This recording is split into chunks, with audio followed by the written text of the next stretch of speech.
ചിന്താഗതി തന്നെ മാറണം. കാരണം വേറെ ഒന്നുമല്ല, നമ്മളിപ്പോൾ ഒരു ഡ്രൈവിംഗ് സ്കൂളിൽ പോയി ഒരു അഡ്മിഷൻ എടുക്കാനായിട്ട് പോകണം. ഒന്നിലെ മക്കൾ അല്ലെങ്കിൽ നമ്മളുമായിട്ട് എന്തെങ്കിലും ഒരു റിലേഷനോ കാണും. നമ്മൾ അവിടെ ചെല്ലുമ്പോൾ ആശാനോട് പറയുന്ന വേറെ ഒന്നുമില്ല, പക്ഷേ ലൈസൻസ് കിട്ടിക്കഴിഞ്ഞാൽ നമുക്ക് സെക്കൻഡ് ഹാൻഡ് ഒരു വാഹനം എടുത്തിട്ട് നമുക്ക് അവരെ കൈതെളിയിക്കാണ്. നിങ്ങൾ എന്തുകൊണ്ട് അങ്ങനെ പറയുന്നത്? സെക്കൻഡ് ഹാൻഡ് വാഹനം എടുത്തിട്ട് കൈതെളിയിക്കാണ്. നിങ്ങൾ വേറെ ഒന്നും എന്തിനാ സെക്കൻഡ് ഹാൻഡ് വാഹനം എടുക്കുന്നത്? നിങ്ങൾ പുതിയ വാഹനം തന്നെ എടുത്തിട്ട് അവർക്ക് കൊടുക്കുക. സെക്കൻഡ് ഹാൻഡ് വാഹനം എടുത്താൽ എന്താ? നിങ്ങൾക്ക് വാഹനത്തിനെ കുറിച്ചൊന്നും അറിയത്തില്ല. വാഹനം കംപ്ലൈന്റ് ആയാലും എന്ത് ചെയ്യും? നമ്മൾ പൈസ മുടക്കും. വാഹനം തട്ടിയാൽ എന്ത് ചെയ്യും? നമ്മുടെ പോക്കറ്റിൽ ഇരിക്കുന്ന പൈസ ചെലവും. കാരണം ഇൻഷുറൻസ് സെക്കൻഡ് ഹാൻഡ് വാഹനത്തിന് മിക്കവാറും തേർഡ് നമുക്ക് ഒരു കാരണവശാലും ക്ലെയിം ചെയ്യാൻ പറ്റത്തില്ല.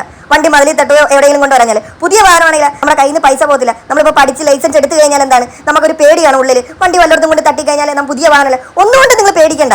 നിങ്ങളുടെ പുതിയ വാഹനമാണെങ്കിൽ നിങ്ങളുടെ കയ്യിൽ നിന്ന് പൈസ ഒന്നും പോകത്തില്ല. എന്തായാലും ചെറിയ ഉരവെല്ലാം വന്ന് അവസാനം നമ്മൾ എന്ത് ചെയ്യണം? എല്ലാം കൂടെ വെച്ച് ഒരു ക്ലെയിം ചെയ്താൽ മതി. ബമ്പർ ടു ബമ്പറാണ്. നിങ്ങളുടെ കയ്യിൽ നിന്ന് പൈസ പോകത്തില്ല. അപ്പോൾ നമ്മുടെ ചിന്താഗതി നമ്മൾ മാറ്റുക. നമ്മൾ ലൈസൻസ് എടുത്ത് കഴിഞ്ഞതിന് ശേഷം ഒരു സെക്കൻഡ് ഹാൻഡ് വാഹനം എടുത്തിട്ട് കൈ തെളിയാണ്. പിന്നെ ഒരു കാര്യം കൂടെ മനസ്സിലാക്കുക, കൈ തെളിയുക എന്നുള്ളൊരു ഓപ്ഷനേ ഇല്ല. ഒരു ഡ്രൈവിംഗ് സ്കൂളിൽ പോയി കഴിഞ്ഞാൽ നിങ്ങൾ പറയേണ്ടത് വേറെ ഒന്നുമല്ല, എൻ്റെ മകൻ അല്ലെങ്കിൽ എൻ്റെ മോള് ലൈസൻസ് കിട്ടിക്കഴിഞ്ഞാൽ